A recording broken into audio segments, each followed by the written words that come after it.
Bonsoir, les informations de ce lundi 18 octobre. Le point sur l'incendie de le chantier Molle. Les locataires de l'immeuble sont invités à se rendre sur le lieu du sinistre pour inspecter et évaluer les dommages causés sur leur propriété après qu'un violent incendie a détruit une partie de l'immeuble ce vendredi dernier. L'officier responsable des propriétés de l'organisme Fonds des pensions, Marc Smary, a expliqué que les locataires sont appelés par groupe et que cela devrait se poursuivre pendant les 2 prochains jours. L'immeuble hébergeait 15 locataires. Autre victime d'incendie, cette fois-ci un studio à Les Canelles. Cet incendie est survenu ce matin vers 11h. La propriété appartenait à Madame Marie-France Joseph et une de ses filles qui occupait ce logement.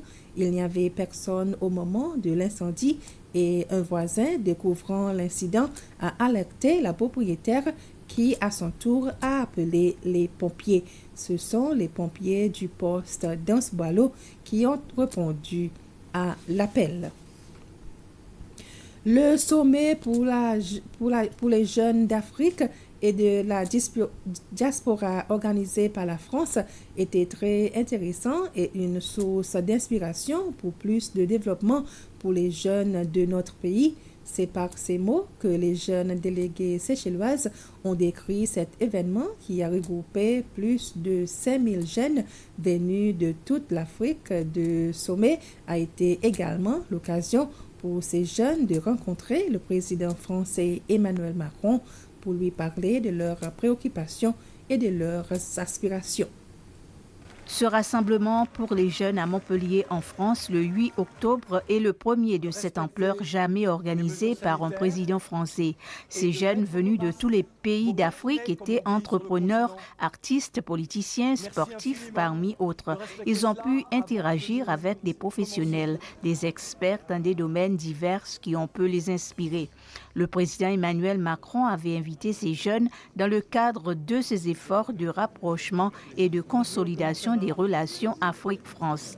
Les Seychelles étaient représentées à ce sommet par Kelly Saminadeh, membre de l'Assemblée nationale, Fatim Kanté, économiste, et Vidya Gapi, journaliste. Nous avons échangé avec plusieurs jeunes, plusieurs pays. On a eu la chance de créer aussi des partenariats dans le milieu sportif et que nous souhaitons normalement faire prévaloir ici aux Seychelles. J'ai eu la chance de rencontrer les hautes personnalités que nous connaissons déjà, Madame Fatma Samoura qui est secrétaire de la FIFA. Il y a aussi eu d'autres thématiques, par exemple comment attirer du financement. On a rencontré Business France. C'était une très belle opportunité pour nous.